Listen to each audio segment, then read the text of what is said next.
বিগত কয়েকদিনে রাজধানীর বিভিন্ন এলাকায় ছিনতাইয়ের তৎপরতা বেড়েই চলেছে, যার মধ্যে গত রাতের বনশ্রী এলাকায় সব থেকে বড় ঘটনা ঘটেছে।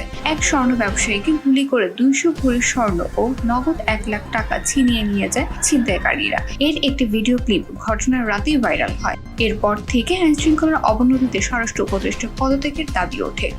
আজ সোমবার 24 ফেব্রুয়ারি ঢাকা বিশ্ববিদ্যালয়ের শিক্ষার্থীরা দুপুর পর্যন্ত আলটিমেটাম দিয়েছেন। সম্প্রতি সারা দেশে ধর্ষণ, ছিনতাই, চুরি ও ডাকাতির ঘটনায় জনমনে ব্যাপক ক্ষোভের সৃষ্টি হয়েছে। এই নিয়ে সারা দেশে স্বরাষ্ট্র উপদেষ্টা পদত্যাগের দাবিতে আন্দোলন করছে শিক্ষার্থীরা।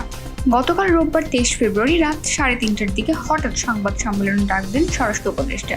সেখানে তিনি দেশের চলমান পরিস্থিতি নিয়ে কথা বলেন। তার পদত্যাগের বিষয়ে প্রশ্ন করা হলে তিনি বলেন, আইন শৃঙ্খলা যদি ঠিক করে দেই তাহলে তো আর পদত্যাগের কথাই আসছে না। তিনি আরো বলেন, আওয়ামী লীগের দোসররা দেশের আইন শৃঙ্খলা নষ্ট করার চেষ্টা করছে এবং তাদের বিরুদ্ধে আমরা কঠোর ব্যবস্থা নেব।